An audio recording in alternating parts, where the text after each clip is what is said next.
James Bonus, thank you for joining me at the tasting table today. This wine is next. This is called Olivastri Tommaso Marcantonio Cerasuolo di Abruzzo 2020 vintage. Stay tuned and I'll tell you about this lovely expression from the Central Adriatic coast of Italy. Stay tuned.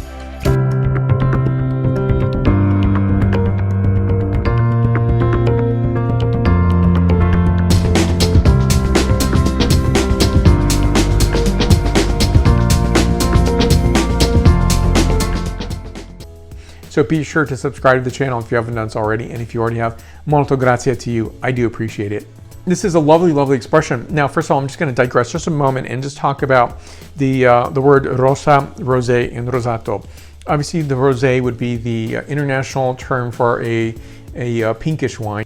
And when you look at Italian producers, they're using the term rosato often. And some producers are really lean on the word rosa.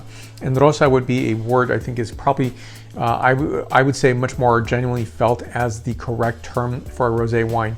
Now, Prosecco Rosé is probably going to stay that way because a lot of people are identify, especially if they're in the market for sparkling wine, they know Prosecco and they know Rosé.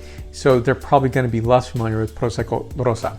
So I don't think that's going to happen. But what I think is important is bringing this to the marketplace in terms of producers in Italy and regions have gotten together and created a project called Rosso Autoctono. So autoctono would be the autochthonous word in English, and that really is referring back to the indigenous grapes. So the project is really looking into, the heritage of rosé wines being produced in each region with the authentic indigenous grape. And so this association is really bringing together producers from a variety of places. So anywhere, say from Calabria, Puglia, as well as Cerasuolo di Abruzzo, as well as Chiaretto di Bardolino in the Veneto and Lombardia. And so these are coming to play in terms of how I think producers are really, wanting to come to the marketplace to talk about rosé in ways that I think express loveliness and beauty. So grapes like the Gropello, Montepulciano, Bombino Nero, Negro Amaro, and Gaioppo. So these are really, the grapes of each specific region. So Gaioppo from Calabria and the Montepulciano from the Cerasuolo di Abruzzo. And so all these come together. Now, the association was created in March of 2019, so it's a relatively new association, and in the midst of that, obviously, was a pandemic, still happening, of course.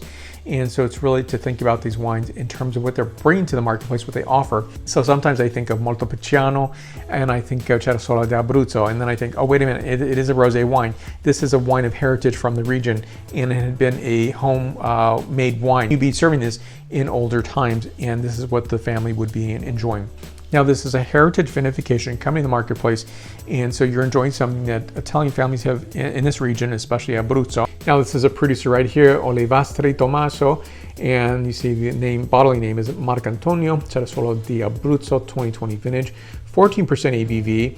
Now, this vinification, I'll tell you about that in a moment, but when you look at the style, this is a style you're going to get from the Cerasuolo di Abruzzo. And I think this is just a lovely expression and color. I think sometimes people are expecting the Provence rosé style and color, and ultimately I push back and say there's so many different ways of producing rosé wines. Montepulciano in the Abruzzo style, that is the Cerasuolo di Abruzzo style, and the coloration is absolutely fantastic. It is really full of character. So on the vinification notes, I have our crushing cryomaceration, soft pressing, thermal controlled fermentation in stainless steel tanks, and aging also in stainless steel vats. So to me, I think this is very lively, beautiful, and wonderful. So you can look here I see actually a much lighter version than you see in the camera.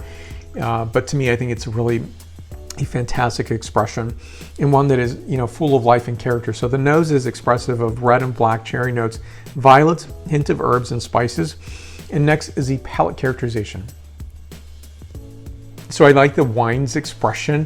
It goes between, a cascading characterization of tart, red cherry, mountain strawberry, white pepper, graphite notes, so a bit of minerality, and dried red rose petals. So each of these are there, and they give a nice, lovely expression, and the palate and nose will be happy to have enjoyed this wine. Wine is 93 points out of 100 points. More information on the producer down below. Questions and comments you can list there.